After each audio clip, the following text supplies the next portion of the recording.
Salam alaikum, Zulflaoun, bonsoir, bienvenue sur Al Magharibia. 3 ans de prison ferme requis contre Fethi Harras, l'opposant politique algérien. Le procès donc de l'ancien du coordinateur national du MDS, mouvement social-démocratique, déjà suspendu par le régime, le parti. Fethi Harras s'est tenu donc mardi devant le tribunal de Hussein Dey à Alger. À l'issue de cette audience et des plaidoiries, le représentant du ministère public a requis une peine de 3 ans ferme, assortie d'une amende de 300 000 dinars contre Fethi Harras. L'affaire est mise en délibéré pour l'audience du 21 octobre 2025, selon sa défense et surtout selon l'avocate Fattah Sadat. Harras est poursuivi pour 2 chefs d'inculpation, outrage à corps constitué et propagation de fausses informations parmi le public susceptible de porter atteinte à la sécurité de la sécurité publique. 2 chefs d'inculpation donc qui tombent sous la coupe des articles 146 et 196 bis du code pénal. Interpellé à son domicile le 29 septembre dernier, Fethi Harras a été présenté devant le procureur du tribunal de Hussein Dey après une nuit de garde à vue.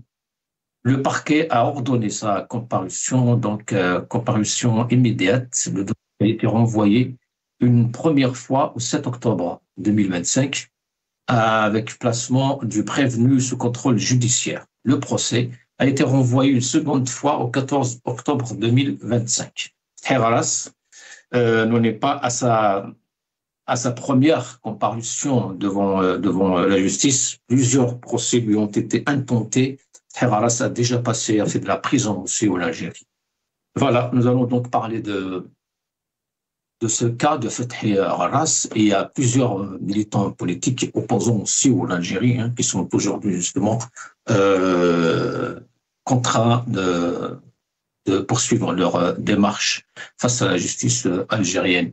Nous allons parler avec nos invités. Kamel Mourtfi, on me dit qu'il est déjà avec nous. Kamel Mourtfi, militant politique depuis Montréal. Bonsoir.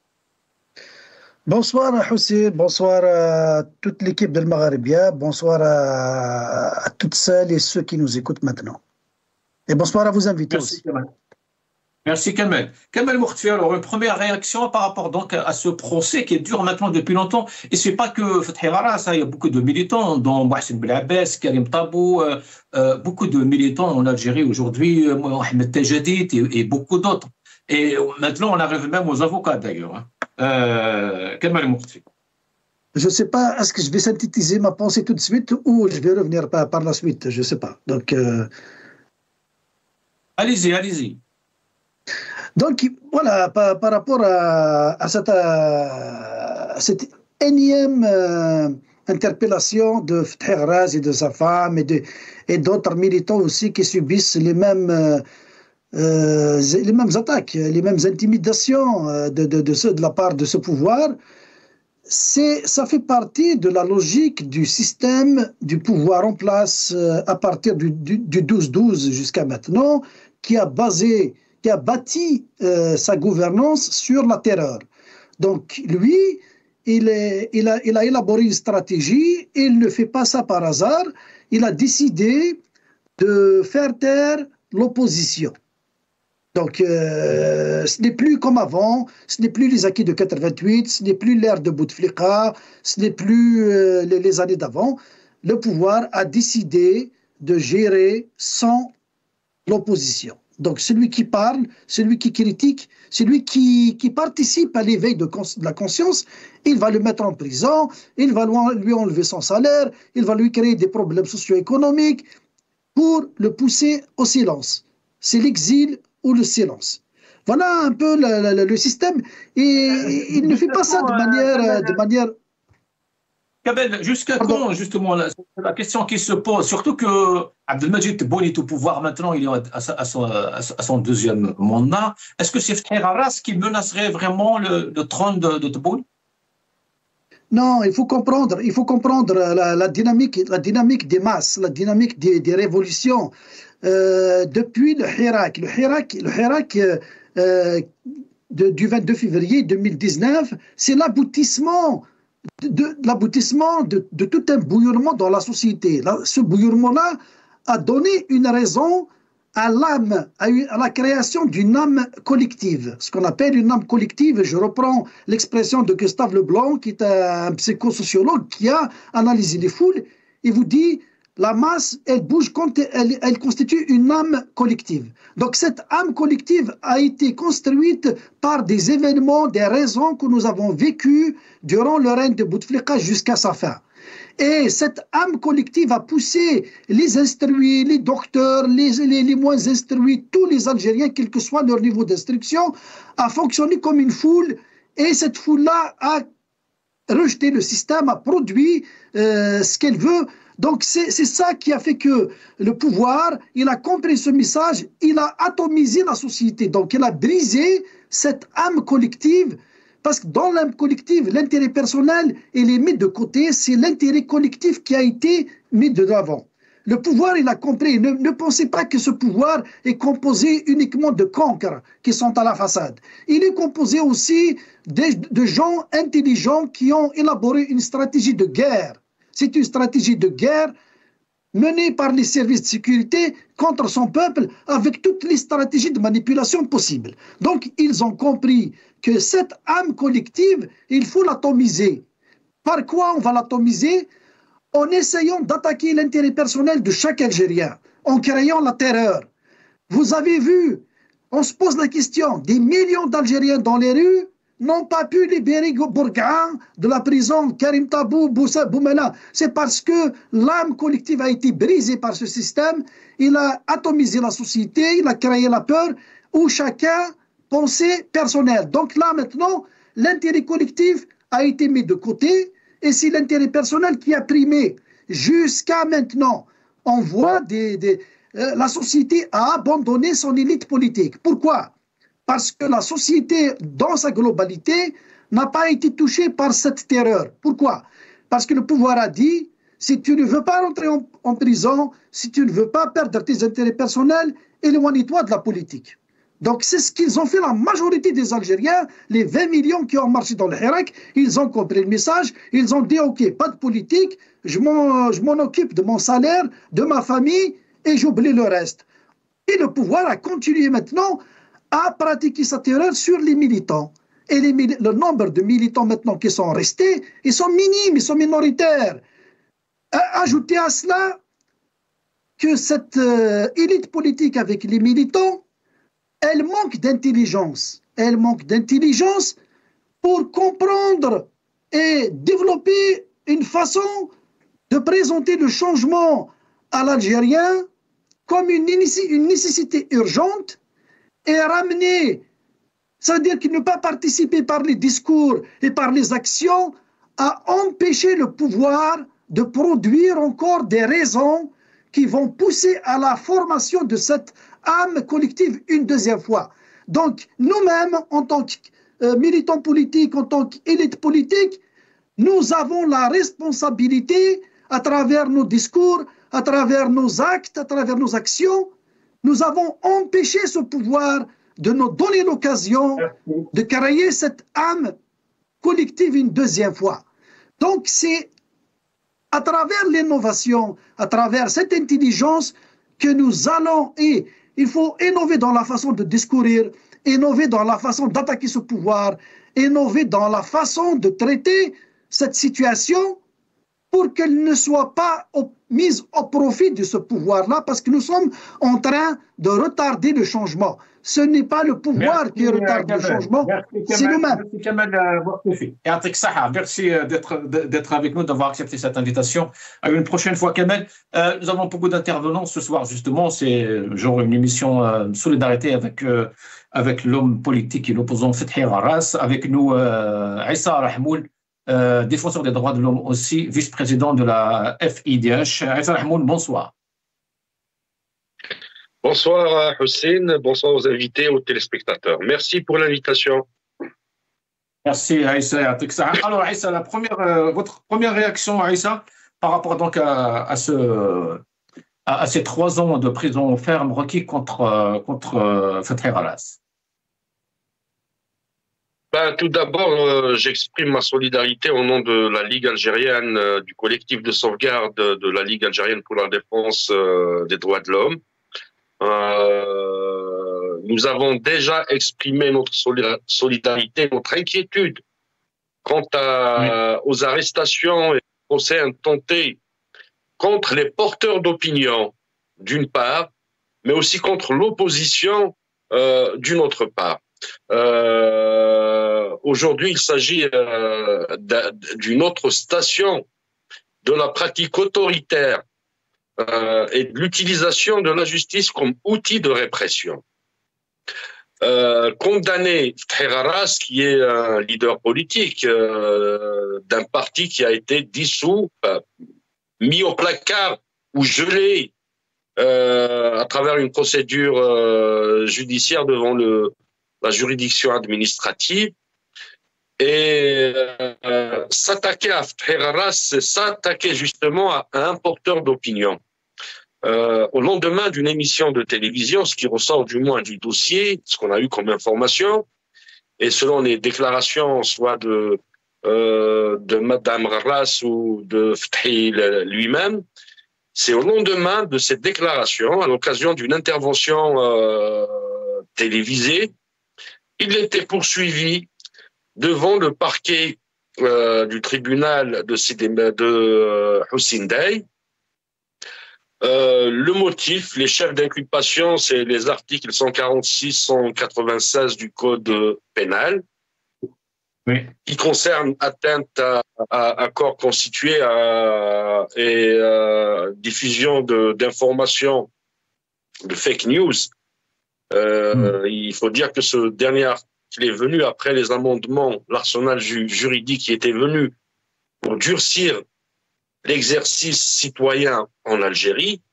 Le procureur a requis 3 ans de prison ferme et 300 000 dinars d'amende. On se retrouve devant une situation kafkaïenne où Fethi Harras, qui n'est pas condamné, ses droits civiques et politiques ne sont pas sont toujours en vigueur, c'est-à-dire qu'il jouit de la nationalité algérienne, de la citoyenneté algérienne. C'est un citoyen qui peut s'exprimer comme tout citoyen. Et Kamal, justement, m'avait précédé en disant aujourd'hui, la parole, tout citoyen algérien a droit à la parole. Force est de constater que ce droit est bafoué en Algérie, que ce droit n'est pas reconnu dans la pratique, même si dans la Constitution, dans les textes légaux, dans la législation, ce droit, et dans les conventions internationales, ce droit est consacré pour l'exercice de la citoyenneté. Ce n'est pas le seul cas, Fethi Harras. Souvenez-vous des chercheurs, des sociologues, des hommes politiques tels que le PST, le parti du PST. Souvenez-vous des cercles littéraires ou des cafés littéraires qui ont été fermés, des journalistes qui ont été mis en prison, des organisations de la société civile qui ont été dissoutes, des syndicalistes comme le porte-parole du CNAPES, Boudiba, qui fait pratiquement 2 fois par semaine un trajet de Boumerdas, Lemsila, à l'effet d'une signature, d'apporter une signature pour la procédure de contrôle judiciaire. Donc aujourd'hui, le régime algérien, très paniqué, qui n'a plus de perspective, trouve le meilleur moyen, à défaut d'éradiquer la pensée ou l'opinion, il s'attaque aux porteurs d'opinion et aux porteurs de pensée, qu'elles soient organisations de la société civile, qu'ils soient journalistes, qu'ils soient opposants politiques, qu'ils soient cercles littéraires ou monde culturel ou même artistique. Je me souviens de Nîmes, un caricaturiste algérien qui était emprisonné pour ses dessins. Et les exemples sont très nombreux à Hussein. Donc on a en face de nous un régime qui assume pleinement aujourd'hui sa nature dictatoriale et autoritaire. Nous allons écouter Fethi Harras, Aïssa, et je reviens. السلام عليكم والزلفلة ونبص الخير عليكم. اليوم وقفت في دار الشرع وصرا التماس في حقي 3 سنوات سجن نافذة و30 مليون غرامة على جال انتقدت الرئيس تاع الدولة عبد المجيد تبون. في الجزائر بخلاف الأنظمة الدستورية الديمقراطية اللي الدساتير فيها والقوانين تحمي المواطن من تعسف السلطة، في الجزائر القوانين والدساتير تندار باش تحمي السلطة من رأي المواطن. يلبسوا السلطة السياسية المتعاقبة بالقوانين على شكل كسات ماركة ويخليوا المواطن عريان. هذه هي البلاد، هذه الجزائر الجديدة، هذه الحقرة تاع الجزائر. تحيا الجزائر والحرية لكل معتقد، وستنتصر الديمقراطية في الجزائر رغم أنف التعسف والاستبداد. وشكرا. Aïssa Rahmoul, il parle de l'Hogora. Il fallait écouter sa femme aussi, hein, qui parlait de la même chose, de cette Hogora justement qui est exercée sur les militants. Par contre, Aïssa Rahmoul, est-ce que c'est interdit de critiquer le président de la République? Nous assistons en ce moment à une crise politique en France. J'estime que vous suivez aussi ce qui se passe sur la télévision française. Et il y a de quoi quand même écouter, hein, surtout par rapport à Macron. Mais personne n'est inquiété. Écoute, Hussein, moi je pense que le Hogara, c'est une conception et c'est un prisme qui est très important à étudier d'une manière juridique, politique, mais aussi sociétale. La première Hogara exercée en Algérie, quand on parle du principe de la légitimité populaire, le transfert de pouvoir, parce qu'on est dans une république. L'Algérie se dit démocratique et populaire. On a une constitution, on a dans cette constitution des articles qui consacrent la séparation des pouvoirs, le droit à la libre expression, le droit à l'exercice de la citoyenneté, le droit au respect du suffrage universel, les conventions internationales ratifiées, publiées dans le journal algérien, etc. Donc on a des normes, une hiérarchie des normes, mais on a aussi des institutions. Donc le Hogara, est-ce qu'on va l'étudier d'une manière horizontale ou verticale? Moi, je trouve que la première forme de la Hogara qui est exercée en Algérie, c'est la Hogara du régime, des institutions, des tenants du pouvoir contre le peuple algérien ou communément contre la société. Quand on ment à la société, et là je rejoins Fethi Harras dans ses déclarations, quand on dit que les mensonges du chef de l'État à l'occasion d'une campagne électorale, les Algériens aujourd'hui attendent ce train, ce TGV qui part de Tamanrasset à Alger. Aujourd'hui, les Algériens, ils attendent que l'augmentation de 2,5% des retraites pour les retraités algériens les mette à l'abri de l'inflation. On s'attend aujourd'hui à ce que l'Algérie devienne un grand pays producteur.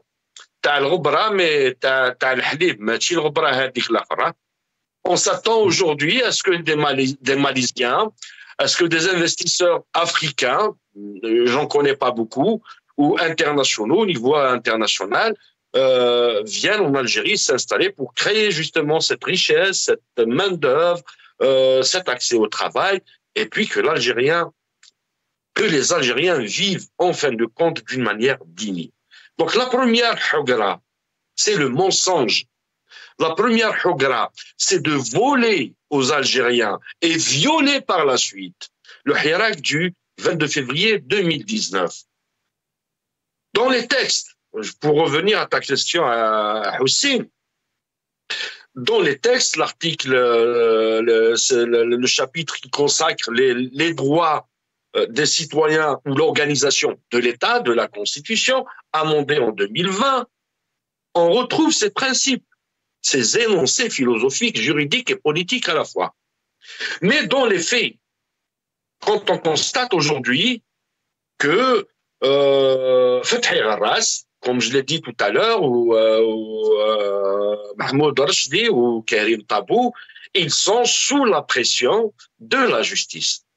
Cette justice, cette dernière, qui est sous la pression, pas du pouvoir exécutif, hein, des services de sécurité, parce que en étant praticien du droit, et j'en ai vécu des situations pendant le Hirak où j'étais membre du collectif des avocats pour la défense des détenus d'opinion. Souvent, le dossier qui est ramené par la police judiciaire, qu'elle soit de la gendarmerie, de la DGSN ou là de la police judiciaire, de la sécurité, de l'armée, le procureur donne une suite favorable. Le juge d'instruction donne une suite favorable. Et justement, cela coïncide avec l'ouverture de l'année judiciaire où les magistrats doivent se regarder dans une glace et dire en fin de compte, on est des tâcherons. En fin de compte, il n'y a ni liberté d'expression, ni séparation des pouvoirs. Quand on parle à l'APN, il y a Arham Babek. Dans une APN, vous voyez ces jours le débat qui existe en France. Même si des fois des débats, même s'il y a des fois des hommes politiques qui clochardisent aussi la scène politique en France. Mais au niveau de l'APN, il y a des députés qui traitent le Premier ministre de menteur. Il y a des députés qui traitent le président de la République de fossoyeur de la République, de traître de la République. Et le parquet, à travers des instructions, bien sûr, des services de sécurité françaises ou là du président, n'a pas bougé. Parce que là, il s'agit d'une liberté d'expression, de l'exercice de la citoyenneté, et le peuple jugera. Imaginez, je vous donne un exemple, que Panon ou De Villepin ou je ne sais pas quoi, Mélenchon ou Marine Le Pen soient convoqués par le procureur de la République à l'occasion de l'exercice de son mandat d'homme ou de femme politique. Ah ben, toute la France sera dans la rue. Pourquoi? Pour dire non, la liberté d'expression, c'est sacro-saint. C'est sacralisé par les textes. C'est un exercice. C'est un héritage de la Révolution française. C'est un héritage de plusieurs générations de lutte. Merci Aïssa Rahmoul. Restez avec nous. Nous sommes rejoints par Idil Honoré, analyste politique. Idil, bonsoir, Mahbabik. Bonsoir, M. Gasmi. Merci pour votre invitation et salutations à Aïssa Rahmoul et à toutes celles et ceux qui nous regardent. Merci, bienvenue. Idil Honoré, alors une petite réaction peut-être par rapport à ces 3 ans de prison requis contre l'opposant politique Fethi Harras.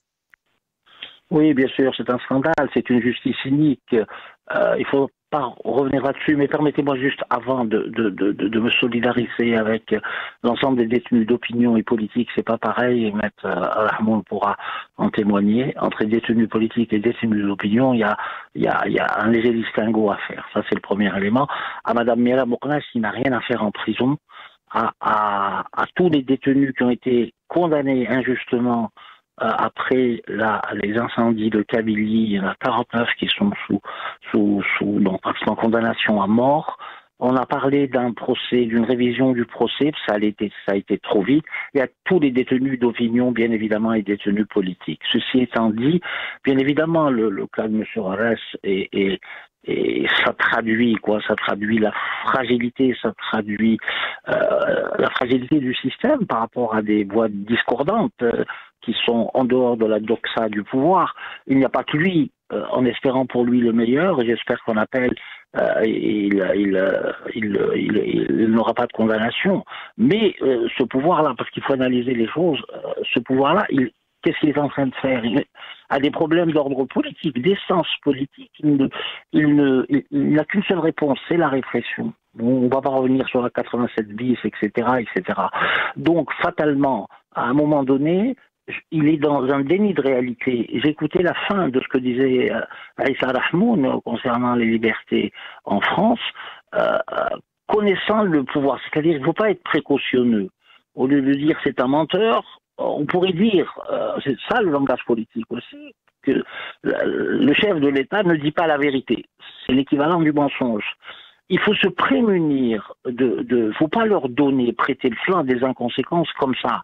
On peut dire les choses, on peut critiquer les choses, non pas en restant dans les clous, simplement. On peut être très, j'allais dire, disruptif, c'est-à-dire être iconoclaste, même dans la démarche. Mais à un moment ou à un autre, sachant qu'on a affaire à un pouvoir autoritaire, et pour moi c'est une dictature, et je l'ai dit il y a plus de 4 ans, sur vos plateaux, on est passé d'un État autoritaire à véritablement une dictature. Donc fatalement, quelle réponse à apporter à ça?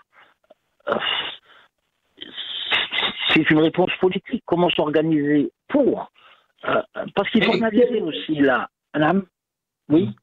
Oui, quel équilibre, justement, une question qui s'impose peut-être par rapport à ce que vous venez de dire, justement. Quel équilibre doit-on trouver entre la liberté d'expression et la protection de cet ordre public dans un État démocratique? Parce que vous pensez véritablement sur un jugement de valeur qu'aurait prononcé M. Rarès à l'encontre du chef de l'État, ça mérite 3 ans de 3 ans de prison ferme et je crois 300 000 dinars d'amende. Mais on est où là? C'est pas possible. C'est vrai que la vie privée, la dignité et l'honneur doivent être sauvegardés. Moi, je suis pour ce genre, pour pas que ça fasse foire d'empoigne et tout le monde peut dire n'importe quoi sur tout le monde. Il faut cadrer. Et là, on revoit sur le primat du droit. Parce que le tribunal, en fait, c'est quoi? Un tribunal. Le tribunal, on doit tous chérir le tribunal. Parce que c'est le lieu d'arbitrage de nos différences, de nos nuances, de nos désaccords et de nos conflits, mais à condition qu'on dise le droit. Ce qui n'est pas le cas dans le pays. C'est carrément, quoi vous dire, c'est carrément instrumentalisé. Et puis il y a tellement de choses qui se sont dites que je vais éviter les redondances. Donc l'état de droit, parler de l'état de droit, mais comment donner un sens politique à l'état de droit? C'est pas simplement la séparation des pouvoirs, la liberté, etc., etc. C'est toute une gouvernance à changer. Le passage d'un système à l'autre, c'est un mode de gouvernance, c'est des pratiques à changer. Et là, qu'est-ce qu'il faut dire par rapport au chef de l'État, à ceux qui l'entourent, à ceux qui dirigent le pays? C'est qu'ils sont complètement dans un déni de réalité. Moi-même, j'ai dit sur vos plateaux et sur d'autres plateaux, je suis désolé, moi, quand j'entends le chef de l'État, lors de ces conversations, j'allais dire, mensuelles, je me tiens le ventre. Et j'ai toujours dit qu'il est d'une indigence culturelle, d'une indigence politique qui ne dit pas son nom. C'est quelqu'un qui n'est pas à sa place, je suis désolé. Et je suis en droit de dire qu'il n'est pas à sa place. J'attaque ni son honneur ni sa dignité. J'attaque ses capacités telles qu'il me les produit à la télé et telles que je les reçois en disant non, c'est pas le président qu'il nous faut. D'abord, il nous faut un président jeune, un président qui travaille 18 heures par jour, qui a une vision historique de son pays, qui donne le cap, qui a des projets, qui a des idées, qui ouvre les espaces, qui booste la jeunesse. Regardez simplement, je vais revenir sur l'Arabie, remplacer l'anglais par le français. Il n'est pas légitime à le faire. Je suis désolé. Vous savez, aujourd'hui, dans le monde, il y a 320 à 350 locuteurs en langue française. En 2045-2050, ils seront 780 000, dont 80% en Afrique. Imaginez tous nos jeunes start-up, tous nos jeunes entrepreneurs. Aujourd'hui, qui ont aujourd'hui 10 ans. Dans 20 ans, 30 ans, ils auront 40 ans. Ils sont dans la plénitude de leurs moyens.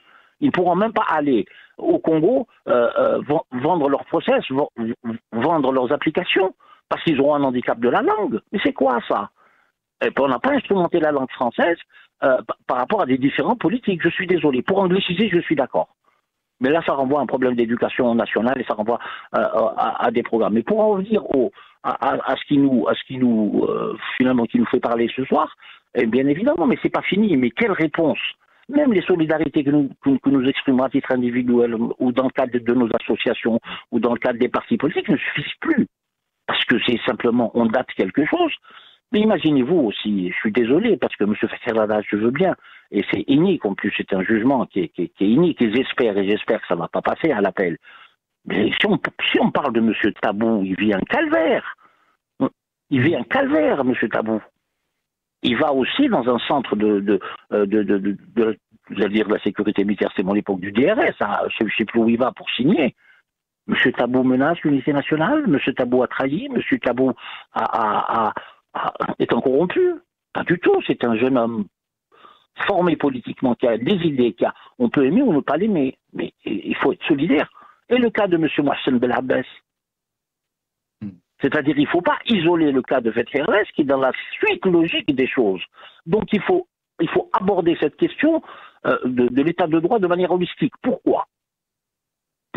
Tout simplement, regardez la vague de corruption, regardez cette information institutionnelle qui donne libre cours à toutes les rumeurs, parce que le pouvoir n'est pas crédible, il manque de légitimité, on a une crise morale, corruption et compagnie, on a une crise des institutions, on a une crise de la démocratie, on a une crise de la représentativité, on a une crise nationale. Vous savez ce que ça veut dire, ça? Et c'est ça qui caractérise un pays fragile. Et la fragilité nous emmène inévitablement, comme je l'ai dit la dernière fois, vers ce que je pourrais appeler l'instabilité. Mais est-ce qu'ils sont conscients de ce qu'ils... c'est une menace nationale pour moi. Cette gouvernance, au-delà des personnes, cette gouvernance est une menace nationale, pour la stabilité nationale, pour la cohésion nationale. Rappelez-vous à l'époque de M. Gaïd Salah. Je ne veux pas parler uniquement du drapeau Amazigh. Il a dressé des Algériens contre d'autres Algériens. L'opération Zéro Kabyle, c'est pareil. Les gens du Sud et les jeunes syndicalistes et les jeunes chômeurs en prison, embastillés. Pourquoi? Il n'y a pas d'équilibre régional. Il n'y a pas une répartition équitable des richesses. Un service de santé, à peine, heureusement que nous avons d'excellents médecins. Avec le peu de moyens qu'ils ont, ils arrivent à soigner. Bravo aux fonctionnaires de Sonelgaz, comme dirait M. Djamel Besnouf, quand on allume, on a l'électricité. Mais où va-t-on comme ça? C'est une catastrophe. Moi, franchement, même globalement, mais je ne parlerai même pas des problèmes au niveau de nos frontières, avec des menaces. En plus, ce qu'il y a d'extraordinaire, c'est qu'à chaque fois qu'il y a, de manière diplomatique ou géopolitique, ou même à l'intérieur du territoire national, ou même dans la diaspora, le pouvoir ne regarde ça que sur le prisme du complot. Mais c'est eux les comploteurs contre l'état de la nation. C'est eux le danger, c'est pas nous. Je parle de nous, moi je suis dépassé par l'âge, mais je parle des jeunes qui vont arriver sur le marché de la politique et qui ont une vision et qui veulent avancer. Indépendamment de ça, regardez comment ils déstructurent toute la société avec un charlatanisme religieux, je dirais même un populisme religieux. Nivellement vers le bas. Et pourquoi tout ça? Nous avons toujours vécu un islam apaisé, apaisant. Je ne parlais pas de l'islam politique, ça c'est un autre débat. Et on voit, mais où va-t-on? Moi, c'est la question qui m'interpelle et qui m'agite. Où est-ce qu'on va avec ce type de comportement? Et oui, pardon. Allez-y, finissez. Oui, ce que je voulais dire. Et ça a une histoire, M. Gassimi, vous savez. C'est-à-dire, si on part du principe, et moi je suis sous ma mienne, si on part du principe du CNRA du Caire, on remonte au congrès de Tripoli. L'Algérie a toujours, je suis désolé de le dire, a toujours vécu une succession de crises, mais une succession de crises à la fois économique, sociale, politique, qui a profondément, affecté la relation entre la société et l'État. Et pourquoi, une dernière question, pourquoi le régime aujourd'hui insiste sur cette politique de répression, d'emprisonnement, après 6 ans de son arrivée au pouvoir à Majid Tebboune? Est-ce qu'il a encore peur du Hirak? Pourquoi? Non, le Hirak, ils savent, je vais vous dire, pour connaître un petit peu ce type de fonctionnement, ils savent très bien gérer les foules. Ils savent très bien. Là, ils ont parfaitement géré les foules du Hirak.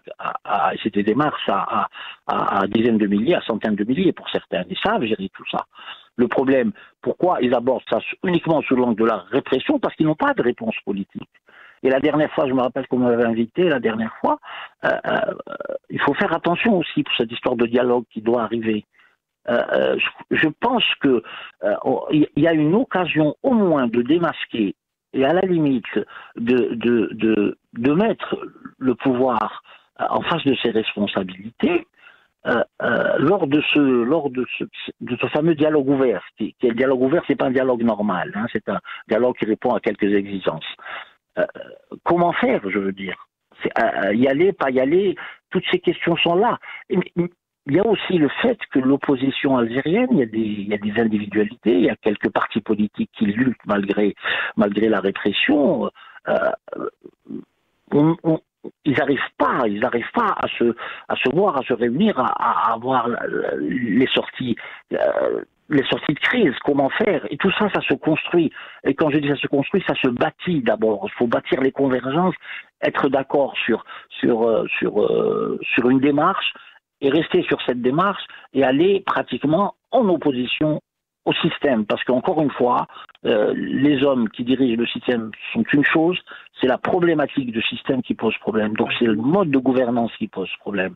Et ça, c'est un long travail. C'est un long travail qui prendra des années afin que nous puissions redevenir un pays, un État, des institutions qui fonctionneraient normalement comme...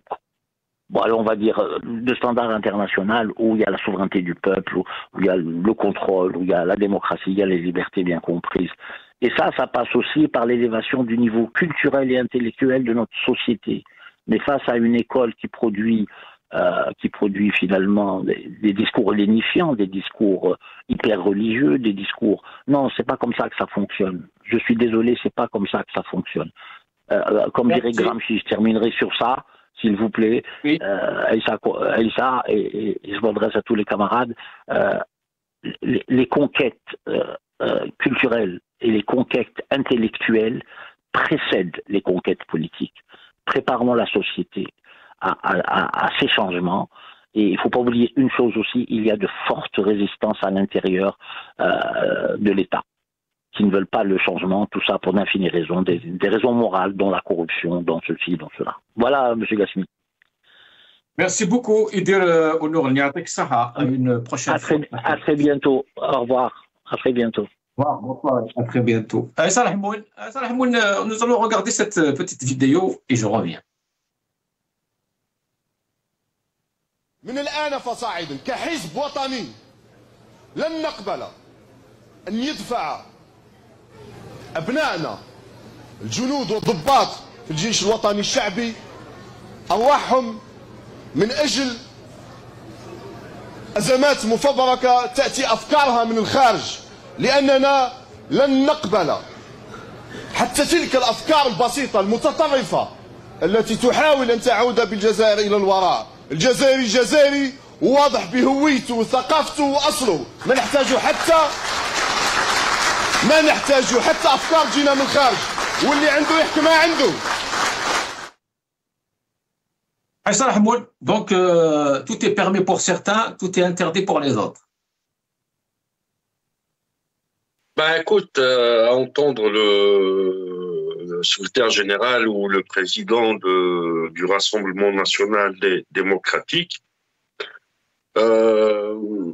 son intronisation déjà à ce parti a suscité beaucoup d'interrogations, enfin dans les milieux de la décision politique en Algérie, mais là il y a une négation de tous ceux qui sont à l'étranger, de la diaspora.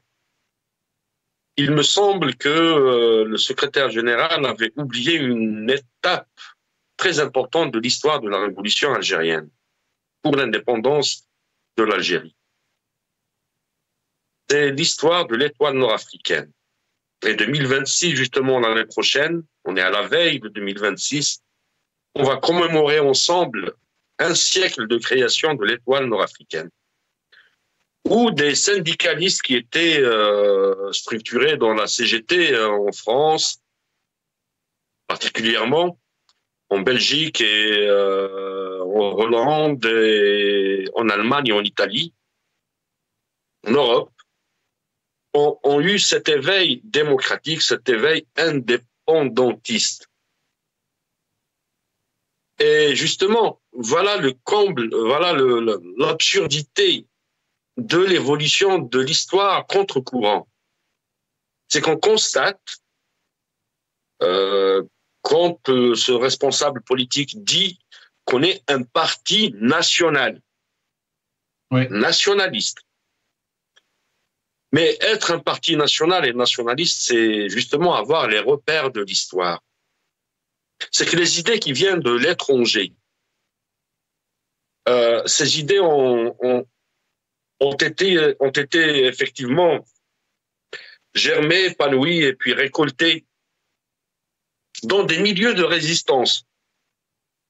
En 1936, souvenez-vous qu'en France, il y avait eu des textes de loi qui interdisaient la structuration de groupes, de collectifs de la société civile, avec une décision du Conseil des ministres pour les dissoudre. Et justement, cet esprit de l'étoile nord-africaine s'était opposé à ce genre de décision. Et ces idées qui germaient ailleurs. Pourquoi? Parce qu'il y a une expertise. Quand on voit comment les gens, les Vietnamiens, les Iraniens, quand on voit la diaspora marocaine, la diaspora tunisienne, la diaspora de l'Amérique latine, qu'elle soit chilienne, argentine, colombienne, etc., comment qu'ils s'organisaient en étant réfugiés, exilés politiquement et exilés économiquement. Parce que c'était des pays qui étaient sous des dictatures ou sous des colonisations. Et l'idée de l'indépendance est venue en 1926. L'idée de restructurer, de structurer la révolution nationale était venue justement de la diaspora. Est-ce qu'il imagine le degré, la portée de ces déclarations? Est-ce qu'il imagine la portée de ces déclarations en termes de droits humains? Quand on ôte, on enlève la qualité de citoyen à un Algérien qui est établi à Sydney, à Kuala Lumpur, à Johannesburg, à New York, à Dublin ou à Stockholm. Je me rappelle d'une déclaration de Hussein Ait Ahmed dans la chaîne LCI. C'était au lendemain des événements de 2001, le printemps noir de Kabylie, où un député du MSP, Hussein Ait Ahmed, avait attaqué les généraux, il a traité les Arouches de Mukhabarat. Tout le monde se souvient de cette station de l'histoire où il y avait des débats très importants. Il avait, à l'occasion du mémorandum, adressé aux décideurs aussi. Et ils ont fait un plaidoyer international au niveau des instances, des organisations, des instances internationales des droits humains, mais aussi en direction de l'international socialiste, etc. Ce député avait proposé d'enlever, d'ôter la nationalité algérienne à Hussein Ait Ahmed.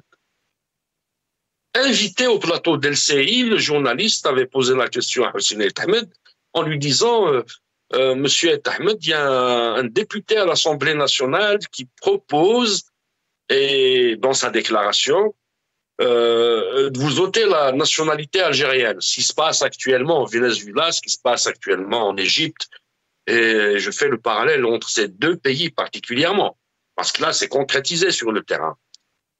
Hussein Ait Ahmed avait répondu d'une façon très intelligente, élaborée, satirique à la fois, en disant, mais mon fils, moi, depuis l'indépendance du pays, depuis la création du Front des forces socialistes, je combats ce régime pour rendre aux Algériens leur citoyenneté. Les nationalités, la citoyenneté, être citoyen. Être citoyen, c'est quoi en fin de compte? On vient doter Ftahir Arras, Karim Tabou, Mohamed Rachdi, Mohsen Belabbas, au collectif des avocats, la Ligue des droits de l'homme, Orage, au syndicat autonome, à Boudiba, au café littéraire, aux journalistes, au Qadi Hassan, Saïd Boudour, tout le monde. On vient de leur enlever l'exercice de la citoyenneté. Merci. Et justement, la diaspora, ces luttes diasporiques, n'en déplaise au président du RND, qu'on connaît très bien, hein, n'en déplaise à monsieur, la diaspora aime le pays plus que le RND. Et je vous raconte une anecdote et je m'arrête là. Oui, parce qu'on a encore un invité qui attend. Oui. Et ça? Du départ de l'ambassadeur anglais, enfin, de Grande-Bretagne, d'Algérie. Donc, on était conviés, à l'époque, c'était la Ligue des droits de l'homme, on était conviés à un débat à l'occasion de son départ. Il y avait Ouihia, il était chef du gouvernement, il y avait aussi Maître Bouchechi, etc. Donc, l'ambassadeur voulait donner la parole à Ouihia en lui disant, voilà, vous prenez la parole, votre mot. Ouihia avait dit, je cède la parole à Maître Bouchechi. Vous savez très bien que j'aime l'Algérie. Et je m'excuse auprès de Maître Bouchechi de raconter cette anecdote. Maître Bouchechi avait rétorqué de la chose suivante, avec la manière suivante, en disant, oui, effectivement, monsieur le Premier ministre, probablement vous aimez le pays, et le pays regorge de richesses. Par contre, nous, pour la société civile, nous aimons la société de ce pays. C'est le message adressé au RND. Merci Aïssa Rahmouni, restez avec nous. Nous sommes rejoints par Zakaria Hnesh. Zakaria, bonsoir, marhaba bik. Bonsoir, merci pour l'invitation. Merci à vous. Alors, une réaction, Zakaria Hnesh, par rapport donc à ce procès de Frère Alas. Bon, le procès de Frère Alas, c'est montre l'actualité ou le vécu de la classe politique algérienne, des militants algériens, du climat politique en Algérie. Frère Alas, je suis le coordinateur général de l'MDS. Et pourquoi il était arrêté? Est-ce qu'il a fait un crime? Non. Est-ce que c'était un criminel? Non, c'est juste parce qu'il a fait son travail politique, il fait son rôle politique. Il a fait son rôle parce que mon MDS, c'est un parti d'opposition. Un parti d'opposition, son rôle, c'est quoi? C'est de faire des déclarations politiques opposantes au pouvoir algérien. Il fait des analyses, il fait des positions concernant la situation actuelle en Algérie. Il a été arrêté, il a été poursuivi judiciairement parce que c'est clair et net et précis que actuellement, en Algérie, la police politique a été claire depuis la nomination d'Abdelmadjid Tebboune. Depuis la nomination d'Abdelmadjid Tebboune, ils ont fait clairement une feuille de route. Celui qui oppose ou critique cette feuille de route, automatiquement, il sera arrêté, poursuivi judiciairement, un harcèlement juridique, un harcèlement policier, un harcèlement aussi. Il y a la précarité aussi, parce que il ne faut pas oublier que Frère Alas actuellement ne travaille pas, lui et sa femme, et d'autres militants aussi qui sont dans des précarités systématiques. Parce que moi-même, personnellement, quand je suis sortie de la prison, j'ai essayé de trouver un emploi parce que j'étais arrêtée arbitrairement dans mon entreprise. Et j'ai trouvé de l'emploi. Mais après, 12 jours, 3 jours, disons, pardon, le poste a été donné à quelqu'un d'autre. À la fin de compte, j'ai eu l'information que la police me suivait. Après que je fais l'entretien, la police vient disant, si vous recrutez cette personne-là, vous aurez des problèmes. Directement ça. Et il y a beaucoup de militants qui vivent que ça. Le Frère Alas, qu'est-ce qui se passe à Frère Alas exactement? Parce que, tout simplement, Frère Alas, il ne veut pas se taire. Pourquoi? Parce que Frère Alas, il ne voulait pas être une marionnette. Frère Alas, il joue son rôle d'un militant politique, d'un coordinateur d'un mouvement politique. Il parle de la politique, il ne dit rien de grave, il ne dit rien de criminel, mais pour les autorités algériennes, et surtout beaucoup plus pour la police politique, actuellement, il y avait une loi.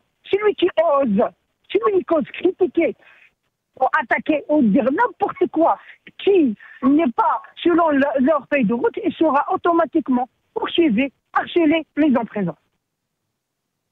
Merci Zakaria Hnesh, Yatik Saha. Merci pour cette petite contribution. Aïssa Rahmouni, un dernier mot. On arrive à la fin de l'émission. 30 secondes, Aïssa.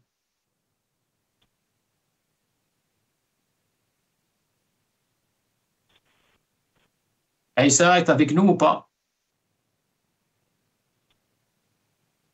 Il n'y a pas de micro. Oui, Hussein, pour le dernier mot de 30 secondes, il faut que le régime comprenne en fin de compte que Fethi Harras, ses opposants politiques, la société civile, les journalistes, les universitaires, les cercles de débat, les cafés littéraires, c'est l'âme de la société. C'est ce que tout à l'heure Yidri Wannoun a évoqué, c'est l'âme de la société. C'est là où les débats jaillissent, que les constructions culturelles, philosophiques, politiques et juridiques peuvent émerger. Et c'est vraiment la protection pour la société, mais pour l'État algérien. Parce qu'aujourd'hui, avec ce qui se passe dans le monde, seuls les enfants du pays peuvent être à l'avant-garde de la sauvegarde du pays déjà. Non seulement de l'indépendance, mais l'esprit de la libération, de l'État, du territoire, du citoyen et de la société. Qu'on n'est pas des adversaires. Bien au contraire, on peut construire le pays, mais avec notre manière d'agir qu'ils doivent accepter, parce qu'on est censé vivre dans la contradiction. C'est bon l'unicisme, l'unicité, le parti unique, le respect unique. Salam alaikum. Merci Aïssa Mouniatik Saha, merci Idir Honoran, merci à Kamal Mourtfi et merci à Zakaria Hnesh, merci à vous toutes et à tous. À demain.